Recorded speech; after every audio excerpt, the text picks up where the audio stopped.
예전에 신문에 그런 기사가 실렸습니다. 좀 질이 좋지 않은 남학생 하나가 한 여학생을 겁탈해서 경찰에게 붙들렸는데, 이제 그 소식을 들은 아버지가, 그 여학생의 아버지가 그 경찰서에 가서 들어가자마자 발로 그 남학생을 발로 찼답니다. 발로 차서 밀었는데 이 학생이 넘어지면서 뇌진탕으로 그 자리에서 이렇게 죽었던 사건이 있습니다. 물론 억울한 일이고 힘든 일이지만 그것을 자기 안에서 일어나는 감정을 참지 못하고 욱하는 마음에 하는 행동들이 때로는 우리가 걷잡을 수 없는 결과를 가져올 수 있습니다. 그러므로 하나님의 백성들에게 있어서 잠언을 통해서도 계속 말씀하시는 것이 무엇이냐면, 이 우리 마음속에 일어나는 우리의 감정들을, 이 마음을 잘 다스리는 것이 성을 빼앗는 자보다 낫고 장수보다 낫다는 거예요. 그만큼 우리의 마음을 다스리기가 어렵습니다. 특히 그 한번 욱하는 성질에 무슨 일을 저지를지 모르는 이 특히 젊은 혈기가 있는 청소년들이나 청년들에게 있어서 이것은 더 위험하게 작용할 수 있습니다. 원치 않는 일에 휩쓸려 가지고 싸움이 일어나고, 거기에 그 젊은 혈기에 그 싸움에 휩쓸려 가지고 잘못된 선택을 하는 바람에 평생 돌이킬 수 없는, 자기가 원치 않았지만 크게 부상을 입히거나 어느 때는 사람을 죽이는 그러한 끔찍한 일들이, 그렇게 의도하려고 해서 한 것이 아니라 이 욱하는 마음의 혈기 때문에 일어나는 감정을 조절하지 못해서 그런 일들이 종종 많이 나타나는 것을 볼 수 있습니다. 그래서 어렸을 때부터 교회에 다니면서 신앙생활을 하는 것이 중요합니다. 왜냐하면 신앙생활을 하면서 그 하나님의 말씀으로 자신의 감정이나 그때그때 일어나는 이 마음속의 분노들이나 이런 것들을 해결해 가지 않고, 또 분별하지 않고 그것에 노출되어 있으면 언제든지 그럴 수 있는 기회가 확률이 높기 때문에 그렇습니다. 그래서 특별히 신앙생활하면서 그런 부분에 있어서 분별력을 키워가고, 또 하나님께서 그러한 하나님의 자녀들을 지키고 보호하시기 때문에 신앙생활하는 것이 그렇게 중요합니다. 저도 고등학교에 한 1년 정도 교사로 그렇게 일을 근무를 한 적이 있었습니다. 정말 다르더라고요. 그러니까 늘 교회에서 교회 학생들만 이렇게 가르치다가 일반 고등학교에 가서 아이들을 가르치는데 정말 다르더라고요. 교회에서 가장 개구장이고 가장 말 안 듣고 가장 힘들게 하는 애는 학교에 가면 착한 애에 속합니다. 여러분, 특별히 교회에서 어렸을 때부터 신앙생활하는 것이 아이들에게 그렇게 중요합니다. 확실한 거는요, 제가 가르쳐드리면 달라도 뭐가 달라요. 네, 여러분. 어려서부터 그냥 교회 안에 있는 것 같지만 아이들에게 말씀으로 어려서 말씀으로 훈련하고 말씀으로 배우고 예배하고 이런 것이 그 아이들의 보이지 않지만 아이들의 심성을 지배하게 되고 다스리게 되고, 이런 아이들이 계속해서 믿음의 자리에 있도록 우리가 해야 되겠지만, 이런 아이들을 이제 세상에 뺏겨버리는 것이 안타까운 일이죠. 고등학교 졸업하면서. 그래서 그 아이들을 믿음 안에서 잘 키워나가는 것이 가정적으로도 그렇고 교회적으로 굉장히 중요한 일입니다. 오늘 본문은 아브넬이 이스라엘 백성들에게 장난을 치다가 이것이 살인으로까지 이어지고 결국은 큰 전쟁으로 옮겨지는 그러한 일을 기록하고 있는데, 좀 어떻게 보면 어처구니 없는 일이죠. 왜냐하면 이제 사울 왕이 죽고 나서 어떻게 보면 이스라엘은 무정부 상태가 된 것이잖아요. 사실은 정상적으로 하면 그 다음 기름 부은 자였던 다윗이 왕이 되는 것이 순서였습니다. 그런데 중간에서 이걸 장난치는 사람이 있었어요. 그게 누구냐면 이 아브넬이라는 사람이, 당연히 기름 부음 받은 다윗이 왕에 올라야 되는데 이스보셋, 사울의 아들, 살아남은 아들 하나가 있었는데 그 아들을 왕으로 올려버린 거예요. 그리고 다윗은 헤브론에서 유다 지파의 왕이 된 거예요. 그러니까 한 나라에 어떻게 보면 왕이 둘이 생긴 것입니다. 이것이 아브넬이 잘못한 첫 번째고, 또 하나는 그렇게 해서 이 한 나라의 왕이 둘이 생겼는데 이것을 가지고 아브넬이 또 장난을 쳤습니다. 그것이 무엇이냐면 오늘 본문에 나와 있는 이 군사적인 대치예요. 이걸 자세히 살펴보니까 각각 이스보셋이나 유다 왕이었던 다윗 왕의 허락을 받은 전쟁이 아니라 왕들의 허락을 받지 않은 철저히 이 아브넬과 요압이라는 이 두 사람의 어떤 힘겨루기, 그런 사적인 싸움에 이스라엘과 유다의 군대가 동원된 것입니다. 같은 민족이 이게 그러니까 진짜로 싸우려고 대치를 한 게 아니라 그냥 어떤 의미에서는 겁을 주려고 힘을 과시하려고. 특히 이 아브넬은요 알고 있습니다. 언젠가는 자신이 이스라엘 다윗 왕에게 항복할 것이고 항복하게 되면 다윗 왕이 세워질 거라는 걸 알고 있어요. 그런데 그 전에 자기의 세를 과시하고 자기의 지분을 확보해서 나중에 자기가 이것을 모두 가지고 다윗 왕에게 가서 드리면서 이제 생색을 내려고 일종의 자기 세를 과시하는 것이거든요. 그렇게 장난처럼 시작한 그런 대치가 이제 강을 사이에 두고 대치를 하고 있는데 같은 이스라엘 민족이니 싸울 마음이 안 들죠. 그래서 오랫동안 대치만 하고 있었습니다. 그런데 그냥 장난처럼 시작한 일이 즉 게임을 한 거예요. 이게 게임이 뭐냐면 사람을 죽이는 게임이죠. 그러니까 한 사람씩 서로 칼로 찌르는 그런 게임을 하다가 보니까 이게 사람들이 실제로 죽어나가는 것을 보면서 여러분 이게 전쟁터에서 전우가 사람이 죽는 것을 보면 그 다음부터는요 장난이 아니라 이제 실제가 되는 거예요. 그러면서 이게 큰 전쟁으로 옮겨 붙었습니다. 그러면서 이제 생각했던 것과는 다르게 아브넬은 당연히 이스라엘의 군사력이 강하고 유다의 군사력은 다윗의 군대의 군사력은 패잔병들이나 마찬가지니까 그 어떤 군대라고 말할 수도 없는 그 군대를 얕봤다가 의외로 다윗의 군대가 강한 거예요. 그리고 결국엔 쫓기게 되었습니다. 그 쫓기는 과정 속에서 이 아브넬, 이 이름이 비슷비슷해요. 아브넬, 이 북쪽의 그 군대 장관은 아브넬이고요. 오늘 등장하는 요압의 동생은 아사헬, 그리고 둘째는 아비새. 다 아시예요. 그러니까 잘 기억하셔야 돼요. 그 아브넬을 끝까지 이 아사헬이 쫓아갑니다. 쫓아가다가 결국은 아사헬은 죽임을 당하고 아브넬은 요압 군대 장관의 영원한 원수가 되죠.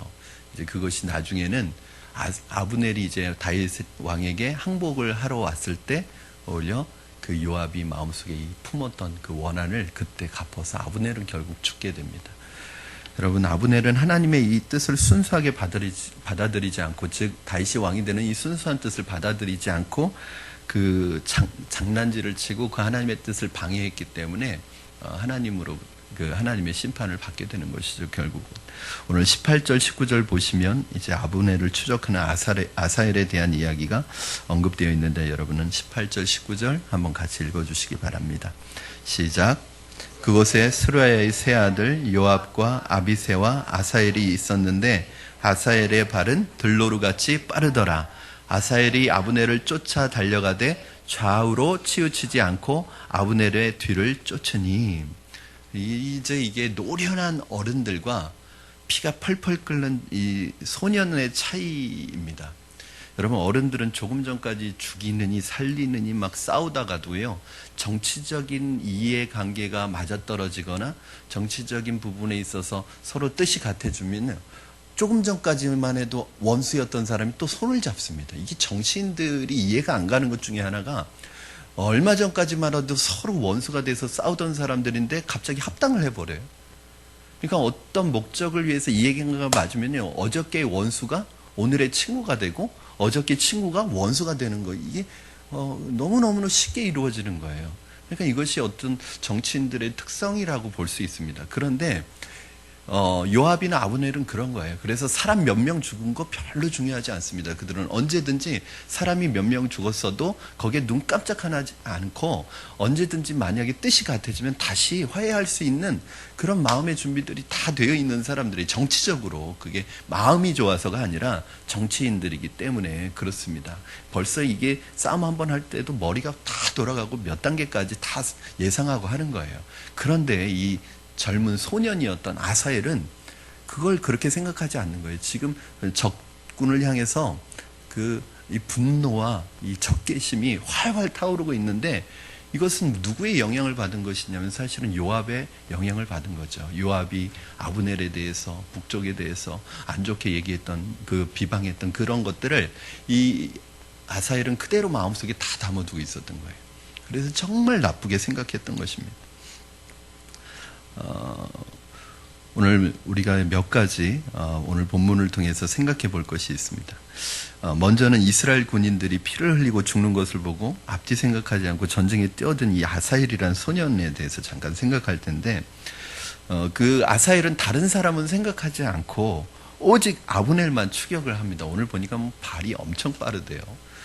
그래서 아브넬을 추격하는데, 아브넬을 추격하는 이 아사엘의 의도가 뭐였느냐? 물론 같은 자기의 편이 죽는 것을 보았기도 했지만, 그것보다는 어떤 것에 대한 집착이 있었냐면, 내가 나이는 어리지만 적장을 내가 잡아서 큰 공을 세우겠다는 어떤 명예심에 사로잡힌 거예요. 그 명예심 때문에 사실은 목숨을 잃게 되죠. 두 번째는 아사엘이 상당히 달리기를 잘했다는 거예요. 오늘 보니까 본문에 아사엘이 몸이 가벼워서 들노루같이 빨랐답니다. 근데 전쟁은 빠르다고 잘하는 게 아니라 노련해야 됩니다. 이게 그 수싸움입니다. 전략이 있어야 합니다. 아사엘이 이렇게 된 것은 요압에게 책임이 큽니다. 요압은 아사엘을 생각하지 않고 아브넬의 이 말과 도전을 다 맞장구 치고, 아브넬에 대해서 평상시에 요압 아사엘에게 부정적인 이미지를 굉장히 많이 심어 주었습니다.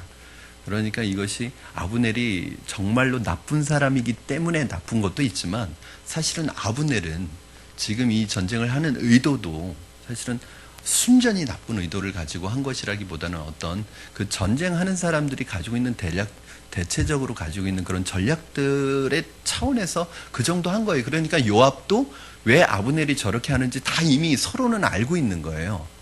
그러니까 요압의 입장에서도 아브넬을 이해하고 있고, 아브넬의 입장에서도 요압을 충분히 이해하고 있는데 변수가 생긴 거예요. 그게 뭐냐면 아사엘입니다.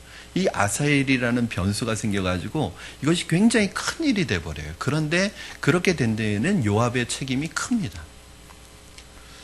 여러분, 요압이 처음부터 이 젊은 동생에게 이런 장난은 미친 짓이니까 절대 상대하지 않겠다라고 했다면 아사엘이 그렇게 덤벼들지 않았을 거예요. 어른들은 그냥 농담 삼아서 하는 말이지만, 어린아이들은 진담으로 듣고 집을 가출하는 경우도 있고, 무엇을 찾겠다고 밤에 산에 올라가는 경우도 있고, 어른들은 농담으로 하는 것인데 이 젊은 청년들이나 소년들이나 이 민감한 나이에 있는 아이들은 그걸 다 진담으로 받아들인단 말이죠.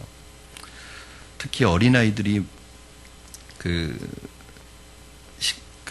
아이들과 식사를 할 때나 아이들과 이렇게 모여 앉았을 때 얘기할 때 아이들은 굉장히 진지합니다.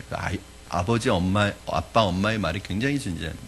그래서 사실은 이렇게 모여서 식사를 할 때나 함께 가족이 모여 있을 때는 그때 나누는 대화는 굉장히 중요합니다. 그래서 그때 그 분위기를 교훈하고 아이들에게 좋은 것을 이렇게 말하는 그런 시간으로 삼는 게 이제 성경이 보통 아이들을 교훈하는 자리잖아요. 그래서 제일 좋은 것이 사실은 밥상머리 교육이라고, 식탁에서, 그러니까 밥만 먹는 게 목적이 아닙니다. 그렇죠? 이스라엘은 특히 이 식탁 공동체이기 때문에 식사할 때 이제 교훈을 하는 거죠. 그런데 그런 그 자리에서 아버지의 한마디, 어머니의 한마디가 굉장히 아이들에겐 진지하고 중요한 말 한마디입니다. 그래서 제가 여러분에게 부탁드리고 싶은 것이 있습니다. 특히 우리 성도들은 아이들이 있을 때 이야기하는데 극히 조심해야 합니다. 특히 아이들이 모여있는 자리에서 식탁에서 남의 욕을 한다거나 다른 분의 험담을 하는 것은 정말 조심해야 됩니다. 이거는 그 아이들의 영혼을 파괴하는 것이고, 아이들이 건강한 신앙생활을 하지 못하게 하는 아주 중요한 원인이 됩니다. 그래서 만약에 그런 마음이 있어도 안 되지만, 그런 마음이 있더라도 부부가 있을 때 그런 것은 은밀히 얘기하면 좋을 것 같아요. 아이들이 있을 때 심지어는 그것이 그냥 지나가는 말로 농담처럼 하더라도 아이들은 그거 다 듣고 있거든요. 특별히 제가 아는 한 후배가 목사님 가정에서 이렇게 자란 후배예요. 그런데 이 아이가 목사님 가정에서 자라면서 굉장히 오랫동안 방황을 했습니다. 왜냐하면 두 가지 때문에. 아버지의 신앙 인격 때문에. 왜냐하면 아버님 목사님이신데 집에 와서 밥 먹을 때면 늘 성도들 욕을 한다는 거예요. 성도들 허물을 얘기하고 장로와 어떤 권사가 왜 그러냐고 집사들이 왜 그러냐고 계속 아이들이 밥 먹는 자리에서 성도들 욕을 험담을 하는 거예요. 왜 그러냐고. 그러니까 그 이야기를 아이들이 어려서부터 듣고 자란 거예요. 그러니까 그분들을 만나면 그분들이 이뻐 보이겠어요? 또 하나는 그 말을 하는 아버지가 이제 조금 철이 들면서 그 말을 하는 아버지가 너무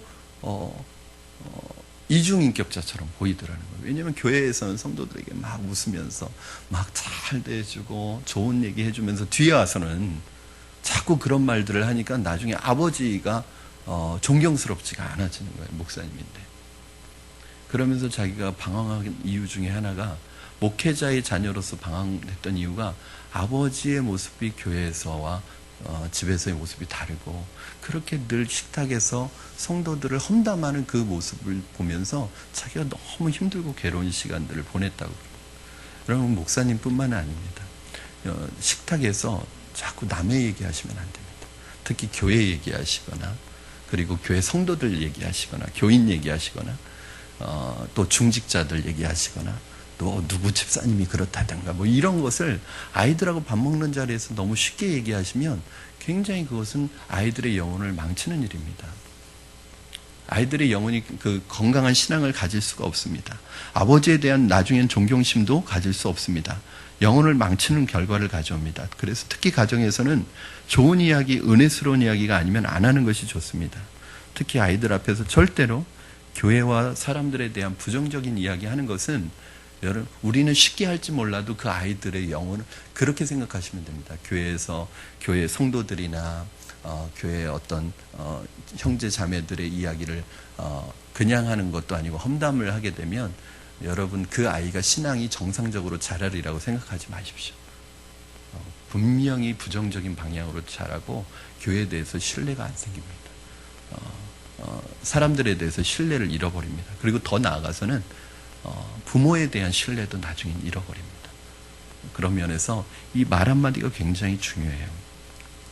이 요압은 자기는 쉽게 농담처럼 받아들이고 맞장구 쳤던 내용인데 옆에서 듣던 아사엘은 이걸 다 진지하게 마음에 담아두어 결국 그것 때문에 그렇게 죽이려고 쫓아갔던 거예요. 아브넬은 진심으로 사실은 싸울 생각보다는 적당한 힘을 과시해서 다윗의 군대에 겁을 주려고 했는데 이 요압의 동생 아사엘이 죽을 힘을 다해 자기를 쫓아오는 것을 보고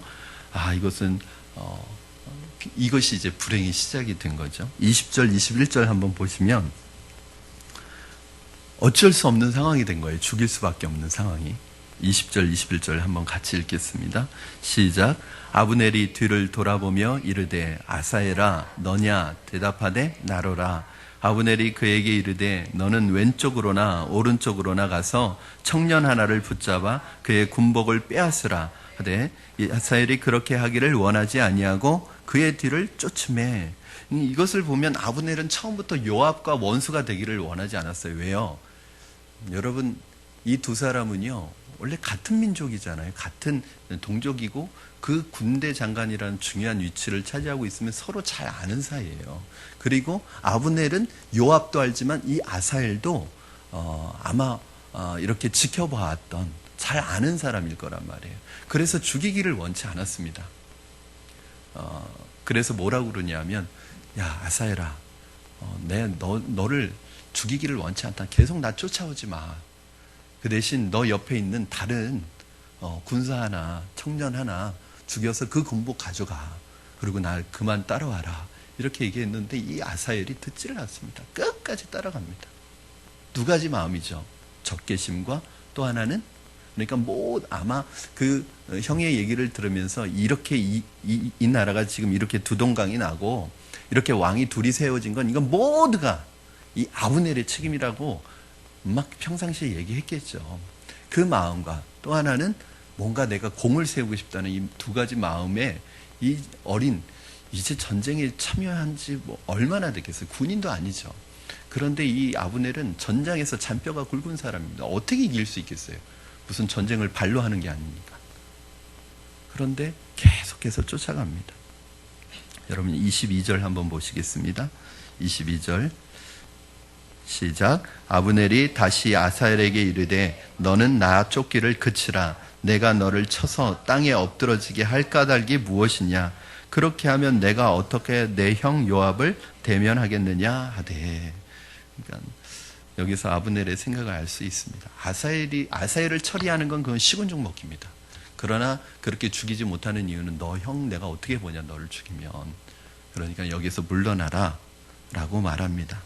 그런데 이 철없는 아사엘은 괜한 영웅심에 사로잡혀서 앞뒤 생각 가리지 않고 그냥 무조건 자기를 추격하는 거예요. 결국 아브넬은 어쩔 수 없잖아요. 자기가 살기 위해서 아사엘을 죽이게 됩니다. 23절 말씀 같이 읽겠습니다. 시작. 그가 물러나기를 거절하며 아브넬이 창 뒤끝으로 그의 배를 찌르니 창이 그의 등을 꿰뚫고 나간지라. 곧 그곳에 엎드러져 죽음에 아사엘이 엎드러져 죽은 곳에 이르는 자마다 머물러 섰더라. 아멘. 이것을 보면 어떻게 전쟁을 하는지 알 수 있죠. 아브넬은 얼마나 노련한 심지어는 앞을 보지도 않고 그냥 달려가면서 뒤로 창을 찔러가지고 아사엘을 죽일 정도의 어떤 탁월한 전쟁 실력을 가지고 있는 거예요. 이 전쟁은 혈기로 하는 게 아니라 이 노련한 경험과 기술로 하는 것입니다. 그런데 결국은 이 생각지 못한 변수가 장난으로 시작했다가 전쟁이 되고 거기에서 결정적으로 아사엘을 죽이게 되는 이 결정적인 실수가 나중에 아브넬을 죽음으로 이끌게 됩니다. 그럼 우리 속담에 원숭이도 나무에서 떨어질 때가 있다는 그런 속담이 있습니다. 사람이 너무 머리를 심하게 굴리면 결국 하나님이 용납하실 수 있는 수준을 넘어버립니다. 그렇게 되면 그 후에는 아무리 바로 잡으려고 해도 아무리 돌아가려고 해도 그렇게 안 되는 상황까지 가게 됩니다. 그래서 사실은 거기까지 가기 전에 빨리 하나님 앞에 돌아오는 것이 필요합니다. 우리는 다 연약하죠. 실수할 수밖에 없죠. 여러분, 그래서 실수하고 넘어질 때마다 하나님 앞에 나아가야 합니다. 그런데 어떤 사람은 의도적으로 하나님 앞에 불순종을 계속합니다.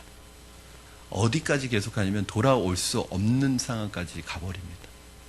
그리고 그때는 하나님이 이제 완전히 회개의 기회를 거두어 가실 때가 있습니다. 그 다음부터는 돌아온다는 게 불가능해집니다.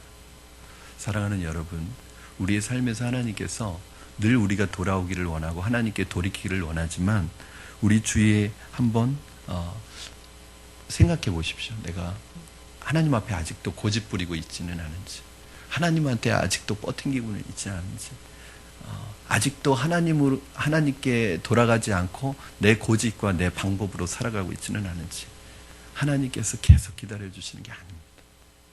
어느 수준을 넘어가 버리면 자꾸 하나님 그렇게 생각하십니다. 자꾸 너 네 머리로 네 방법으로, 인간적인 방법으로 계속 그렇게 살아갈래? 어느 순간에 하나님께서 이제 기회를 거두어 가십니다. 그러면 그때 가서는 돌아가고 싶어도 못 돌아가요. 여러분, 우리 고집을 꺾고 너무 늦기 전에 하나님께로 돌이키는 것이 좋습니다. 하나님 기회를 충분히 주고 계십니다. 23절 하반절에 보니까 아사엘이 엎드러 죽은 곳에 이르는 자마다 머물러 섰다고 그렇게 말씀하고 있습니다. 다윗의 군사들이 아브넬을 계속 추격해 오다가 아사엘이 죽은 그 모습을 보고 거기에 다 멈춰 섰대요. 계속 쫓아가지 않고 멈춰 섰대요. 왜 멈춰 섰을까요? 왜 계속 아브넬을 추적하지 않고 멈춰 섰을까요? 정신 차린 거죠. 이거는 우리가 싸워야 될 전쟁이 아니라고 생각한 것입니다. 왜냐하면 지금 장난으로 시작했던 장난이 전쟁이 되면서 이제는 여러분 사람의 피를 보면, 전쟁에서 피를 보면 그 다음부터는 판단력이 없어지잖아요. 그냥 흥분 상태가 되잖아요. 그러면서 다 죽이는 거죠. 걸리면 다 죽이는 거죠. 그러니까 전쟁은 어떻게 보면 정말 사람을 미치게 만드는 것 같아요. 그렇게 해서 정신없이 분별력을 잃고 막 이제는 같은 민족이고 동족이고 없죠. 그냥 걸리면 다 죽이겠다고 하고 쫓아가고 있는데 그 아사엘의 죽은 모습을 보면서 정신이 드는 거예요. 이게 뭐지? 우리가 지금 무슨 짓을 하고 있는 거지? 우리가 지금 해야 되는 전쟁을 하고 있는 거니? 이게 도대체 뭐 하는 건가? 하면서 그 아사엘의 죽음을 통해서 자기들을 돌아보게 된 것입니다. 여러분, 아사엘이 요압과 요압의 군대 사람들에게 사랑받았던 그 소년이었습니다. 충격을 받았습니다. 지금 한참 자라서 훨씬 더 훌륭한 사람이 되어야 될 이 아이가 제대로 꽃도 피우지 못하고 이 전쟁에 한 번 싸우러 나왔다가 죽게 되어버리니까 너무 허무한 거예요. 여기에서 이제 이스라엘 사람들이 정신을 차리게 됩니다. 소년 하나가 죽는 것을 통해서 제정신으로 돌아오는 거죠. 그리고 요압이 계속 침착하게 계속 아브넬을 쫓아가지만 이것은 아브넬을 죽이기 위해서 쫓아가는 것은 아니었습니다. 우리 말씀을 한번 보겠습니다. 24절, 26절 우리 같이 읽겠습니다. 시작. 요압과 아비새가 아브넬의 뒤를 쫓아 기브온 거친 땅에 길가 기아 맞은 쪽 암마산에 이를 때에 해가 졌고 베냐민 족속은 함께 모여 아브넬을 따라 한 무리를 이루고 작은 산 꼭대기에 섰더라. 아브넬이 요압에게 외쳐 이르되 칼이 영원히 사람을 상하겠느냐? 마침내 잔혹한 일이 생길 줄 알지 못하느냐? 내가 언제 무리에게 그의 형제 쫓기를 그치라 명령하겠느냐? 이 무슨 내용이냐면 아브넬이 지금 상황이 불리해지니까 싸울 때는 적이었는데 이젠 동족이라는 것을 자꾸 상기시키는 거예요. 싸울 때는 적이었는데 이제 나는 너희 적이 아니라 내 형제라는 것을 지금 계속 부각시키는 것입니다. 요압이 아브넬의 실력을 알고 있기 때문에 끝까지 밀어붙이지 않고 나팔을 불어서 이제 전쟁을 끝냅니다. 이 그 군사들을 불러 모아서 27절, 28절 같이 읽겠습니다. 시작. 요압이 이르되 하나님이 살아계심을 두고 맹세하노니 내가 말하지 아니하였더라면 우리가 아침에 각각 다 돌아갔을 것이요 그의 형제를 쫓지 아니하였으리라 하고 요압이 나팔을 분매 온 무리가 머물러 서고 다시는 이스라엘을 쫓아가지 아니하고 다시는 싸우지도 아니하니라. 아멘. 여기서 그 27절에 여러분 보시면 내가 말하지 아니하였더라면 이 말이 무슨 말이냐면 네가 시비거리를 제공하지 않았더라면 네가 먼저 시비 걸지 않았더라면 그런 뜻입니다. 만약에 네가 그렇게 시비를 걸지 않았더라면 시비거리를 제공하지 않았다면 우리는 이미 다 집으로 돌아가서 지금 쉬고 있을 거다. 결국은 이 모든 것에 대한 책임을 아브넬에게 전가하는 것이죠. 그러나 여러분 아브넬에게만 잘못이 있습니까? 그 말도 안 되는 시비에 상대한 요압의 잘못도 크죠. 요압은 이 전쟁으로 인해서 가장 사랑하는 동생을 잃고 아브넬은 많은 군사를 잃었습니다. 우리는 누가 시비를 걸어오더라도 여러분 그 시비에 여러분 반응하시고 응대하시면 안 됩니다. 다윗은 어떤 왕이었습니까? 아무리 상대가 시비를 걸어도 다윗은 그것이 성경적이거나 하나님의 뜻이 아니면 절대로 거기에 대응하지 않는 사람이었습니다. 그것이 하나님께서 원하시는 전쟁이 아니면 아무리 누가 시비를 걸어도 누가 아무리 도전을 해도 거기에 대응하지 않는 사람이었습니다. 요압도 그렇게 했더라면 동생 잃지 않았을 것입니다. 나중에 결산해 보니까 물론 아브넬의 죽은 사람들이 훨씬 더 많았지만 여러분 결국 이 사랑하는 동생을 잃어버린 후였습니다. 오늘 30절 31절 말씀 여러분 같이 읽겠습니다. 시작. 요압이 아브넬 쫓기를 그치고 돌아와 무리를 다 모으니 다윗의 신복 중에 19명과 아사엘이 없어졌으나 다윗의 신복들이 베냐민과 아브넬에게 속한 자들을 쳐서 360명을 죽였더라. 요압은 승리했지만 아무런 유익이 없는 전쟁입니다. 여러분 동족끼리 싸웠는데 이기는 것이 어디 있습니까? 괜히 동생만 죽게 만들었을 뿐이고 동족들만 죽게 만들었을 뿐이지 이 싸움에서 요압이 승리했지만 얻은 것은 하나도 없는 싸움입니다. 여러분 다윗의 이 적은 아브넬이나 베냐민 사람들이 아니었습니다. 적이 누군지를 잘 분간하지 못하면 애매한 희생만 따르게 됩니다. 여러분, 절대로 부부 싸움에서 이기는 것은 이기는 게 아닙니다. 부부 사이에서 이기려고 하는 것, 부부 싸움에서 이기면 뭐가 남습니까? 부부 싸움에서 이기는 게 아니라 지는 것입니다. 사실 오늘 새벽에도 나누었던 말씀입니다. 교회 안에서 교인들끼리 싸워서 이기려고 하면 그건 이기는 게 아니라 둘 다 지는 거죠. 그 싸움은 이기려고 하면 안 됩니다. 왜요? 이겨도 아무것도 남지 않습니다. 상처만 남고 희생만 남지. 그럼에도 불구하고 끝까지 이기려고 하는 사람은 적이 누군지 모르는 사람입니다. 제가 늘 말씀드리죠. 교회 안에서 나를 어렵게 하는 사람도 있을 것이고, 또 내가 미움이 자꾸 생기는 사람도 있을 것이고, 또 교회 안에서가 아니라 가정에서, 집에서, 또는 친척 중에서, 이웃 중에서 그렇게 이 적이 누군지 분간하지 못하면요, 그 사람이 내 적인 줄 알고 그 사람을 공격하기 시작하고 그 사람 미워하기 시작합니다. 그러면 나중에 어떻게 되는지 아세요? 나중엔 사울처럼 눈에 보이는 게 없어지고 막 시기심이 들어가서 그 사람을 향해서 막 분노가 일어나고 적대적인 마음이 생기고, 어떻게 하면 그 사람 쓰러뜨릴까, 막 이런 것만 생각납니다. 어떻게 하면 그 사람 쓰러뜨릴까. 그래서 나중에는 막 거기에 몰입하다가 나중에 자신이 이겼다고 생각돼서 딱 돌아보면 이긴 게 어디 있어요? 다 잃어버린 거죠. 여러분, 교회에 이것을 사탄이 얼마나 많이 이용하는지 몰라요. 늘 말씀드리지만 남편이, 아내가, 또는 우리의 그 친척이 우리의 적이 아니란 말이죠.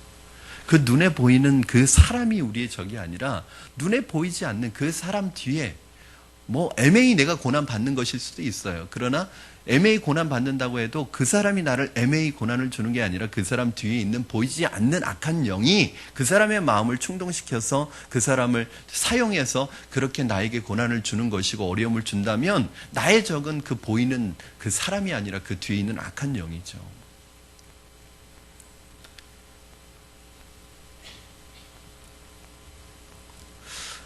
오늘 말씀을 통해서 저는 한 4가지로 좀 정리를 해봤습니다. 짧은 한 장면의 말씀이었지만 오늘 말씀을 읽으면서 제 마음속에 한 4가지 정리가 됐어요.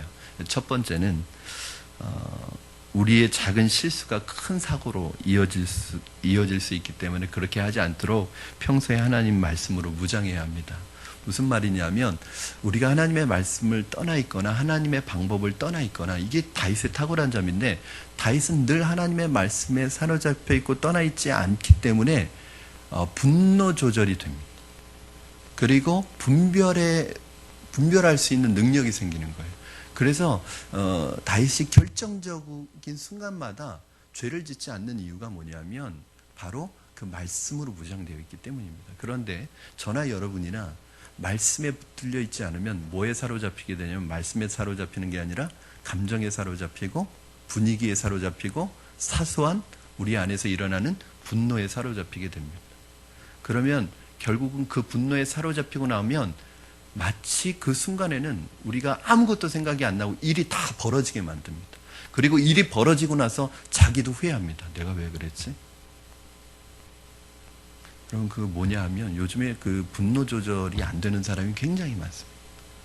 요즘에 계속 나오죠. 층간소음 때문에 막 살인사건 나고, 주차 문제 때문에 살인사건 나고, 여러분 도로에서 이 보복 운전하고, 여러분 그게 싸울 일이냐고요. 서로 이해하면 되는 부분이고 서로 양해를 구하고 미안하다고 하면 되는 일인데, 그게 싸워야 될 일이 아닌데요.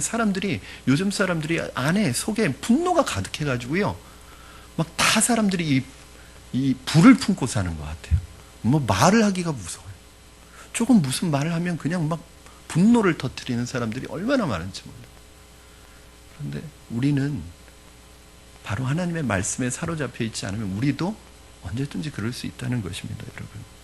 특히 우리 청소년 시기에 자칫해서 욱하는 성질의 일을 저지를 수 있는데, 그때 하나님이 이것을 막아주셔야 합니다. 그래서 이 싸움에 휩쓸리지 않도록, 엉뚱한 일에 휩쓸리지 않도록, 그거 한번 참으면 되는데, 그 주차하다가 그거 왜 싸우냔 말이에요. 운전하다가 운전하면 여러분 실수 안 합니까? 도로에서 다 실수하잖아요. 그러면 다른 사람이 실수하면 이해해주면 되잖아요. 근데요, 평상시에는 얌전한 분이 운전대만 잡으면 굉장히 와일드해지시는 분이 계세요. 자신은 마치 실수 안 하는 것처럼. 저도 우리 지난번에 집사님들 모시고 우리 신방 갔다 오다가 막 보복 운전을 하더라고요. 제가 실수했었어요. 그 직진 차선인데 제가 좌회전 차선이었는데 직진하는 차가 가는데 제가 그 좌회전 차선인 줄 알고 거기 서 있었는데, 그럴 수 있잖아요. 못 볼 수도 있잖아요. 근데 막 뒤에서 크락션 누르고 이제 가니까 막 앞에 와서 막 계속 보복 운전 하더라고요. 그게 우리 집사님들 타고 계시잖아요. 옛날 성질 같았으면 제가 하나님 말씀으로 많이 다듬어져서 지금 만났기에 다행이지, 그분이 저를. 여러분, 이게 사실은 우리가 내 입장만 생각하지 마시고, 나도 그럴 수 있다는 걸 늘 생각하시고, 말씀으로 자꾸 우리를 다듬으시고, 우리의 마음을 이렇게, 하나님의 말씀이 우리의 마음을 이렇게 붙들어 주셔야 돼요. 안 그러면요, 꼭 나사 풀린 사람처럼 사고 낼 수 있습니다. 두 번째는 여러분, 누가 시비거리를 가지고 올 때 상대하지 않는 것이 굉장히 필요합니다. 처음부터 미안하다고 하면서 그 자리를 피하는 게 좋습니다. 그래서 제일 좋은 방법은요, 절대 그거 비겁한 것도 아닙니다. 비겁한 거 아니라 자존심 상하는 거 아니라 가장 좋은 방법입니다. 그러니까 상대방이 악한 마음을 가지고 자꾸 시비를 걸 때 거기에 이제 너만 승질이냐, 그리고 같이 만약에 하게 되면 큰 사고 날 수 있습니다. 그럼 하나님의 백성들이 하나님의 영광을 나타내도 부족한데, 그런 세상 사람들의 세상적인 그러한 공격과 시비에 휘말려서 같은 사람이 돼버리면 얼마나 부끄럽겠습니까? 그렇죠? 가능하면 피하는 것이 좋습니다. 홧김에 남을 때리거나 시비에 말려들면 큰 어려움 당할 수 있습니다. 그래서 우리는 언제나 기도해야 됩니다. 그런 것을 잘 분별할 수 있도록, 그리고 그런 상황이나 환경에 지혜롭게 대처할 수 있도록 여러분 기도하셔야 됩니다. 세 번째는 아까도 말씀드렸듯이 청소년이나 어린이는 어른이 하는 말을 모두 그대로 믿어버리기 때문에 절대로 함부로 말해서는 안 됩니다. 자칫하면 괜히 아이들 앞에서 어떤 사람에 대해 좋지 않게 말을 하거나 험담을 하거나 비방을 하거나 이런 것이 가정의 습관처럼 문화가 되어버리면은 나중에, 그래서 어른들은 할 수 있는 대로 그런 부분에서 절제해야 됩니다. 안 그러면 우리 아이들이 건강하게 신앙생활을 할 수가 없어요. 이거는 이제 나중에 부모 책임이 됩니다. 그래서 교회 목사, 특별히 이 교회에서 사는 사람들, 제가 제일 조심해야 되고요. 그리고 우리 장로님, 권사님, 안수집사님, 중직자들. 왜냐하면 그만큼 교회 얘기를 많이 알고 있다는 얘기예요. 교회에 돌아가는 것과 교회를 알고 있어서요. 사실은 목회자나 중직자들의 가정의 아이들은요, 어려서부터 교회 생리를 너무 잘 알아버려요. 왜냐하면 다 와서 얘기해요. 하니까 부모님들이 애들 앞에서 누가 어떻게 하고 누가 뭐 하고 이걸 다 얘기하니까 특별히 중직자들이나 목회자의 자녀들이 신앙생활 참 힘들어요. 그러니까 교회에서 있는 일들은 여러분만 아시고 아내에게도 얘기하실 필요 없고요. 또 내가 한 건 남편에게 얘기할 필요도 없고요. 그냥 여러분들이 알면서 기도하고 그렇게 믿음 지켜나가고, 자녀들과 모여있는 자리에서는 은혜스러운 이야기, 그 귀한 시간에 다른 사람 험담하는 것이 아니라 그 귀한 시간에 하나님의 말씀을, 오히려 아이들이 누구를 험담하거나 아이들이 누구를 비방하면 오히려 부모가 그런 면에서 말씀을 가지고 그거 옳지 않단다. 하나님께서 험담하는 자를 가장 싫어하시고 비방하는 자를, 언어로 죄짓는 걸 가장 싫어하신단다. 그래서 그런 말 하면 안 된다고 오히려 아이들을 절제해줘야 되는데, 만약에 우리 부모가 그런 역할에 있어서 오히려 아이들에게 그런 안 좋은 영향력을 미치면 아이들에게 큰 심각한 사회에 대해서 벌써 불신을 갖게 되고 사람에 대한 불신이 키워집니다. 마지막으로 네 번째는 지는 것이 이기는 것임을 여러분 기억하십시오. 부부 사이에 절대로 이기려고 해서는 안 됩니다. 부부 사이에는 지는 것이 이기는 것입니다. 교회에서도 마찬가지입니다. 여러분, 전쟁에서 이겼지만 사람을 잃는다면 그 이긴 전쟁이 아닙니다. 그러므로 싸워서 이기는 것이 아니라 이기는 것이 이기는 것이라는 것을 늘 기억하십시오. 얻는 것이, 우리가 싸워서 이기면 얻는 것이 아니라 잃는 것이 훨씬 많습니다. 여러분, 저는 여러분이 싸워서 이기는 게 아니라 사람을 얻기를 바랍니다. 만약에 우리가 어떠한 과정을 통해서도 사람을 잃어버리면 여러분 가장 큰 재산을 잃어버리는 거예요. 그러니까 사람 잃어버리지 않았으면 좋겠습니다. 다른 것은 좀 손해보시더라도, 물질적인 손해는 좀 보시더라도 사람을 얻는 것, 그게 굉장히 중요한 것입니다. 교회에서도 교인들끼리도 이기려고 싸워서는 안 됩니다. 먼저 사과하고 지는 것이 이기는 것입니다. 그렇게 할 때 하나님께서 우리에게 큰 은혜를 회복시켜 주십니다. 부부 사이에도 먼저 다가가서 사과하시고 먼저 미안하다고 해주시고, 그게 왜 그러냐면 자존심을 버리는 거거든요. 그게 이기는 거랍니다. 예수님께서는 오른뺨을 치는 자에게 왼뺨을 돌려대라고 말씀하시는데, 우리가 그렇게까지는 못한다 할지라도 내가 먼저 가서 사과하고, 이게 자존심 버려야 됩니다. 교인들끼리도 사실은 내가 먼저 가서 미안하다는 말 한마디 하고, 내가 먼저 가서 사과하고, 내가 먼저 마음문을 열면 되는데, 그 교회 안에서도 참 자존심 버리기가 참 어려운 거예요. 그리고 자꾸 이기려고 하는. 여러분, 교회들, 싸우는 교회들 한번 보세요. 누가 이겼는지. 이긴 사람이 있습니까? 다 지는 거예요. 다 잃어버리는 거예요. 나중에 어느 한쪽이 이긴다고 생각해 보세요. 뭐가 남아요? 아무것도 안 남는 거예요. 여러분, 오늘 새벽에 이 말씀 전했습니다. 악을 악으로 갚지 말아라. 악을 악으로 갚는 것은 악에게 치는 것이다. 선으로 악을 이겨라. 즉 뭐냐면, 상대방이 나에게 악하게 대할 때 내가 너만 성질 있냐? 나도 성질 있다 하고 똑같이 하면 그거는 비기는 것도 아니에요. 지는 거래요. 그러면 뭐가 이기는 거예요? 오히려 선으로 악을 갚는 게 그 사람을 이기는 거예요. 그럼 진짜 이기고 싶으십니까? 그럼 여러분이 지는 게 이기는 겁니다. 이기려고 하지 마세요.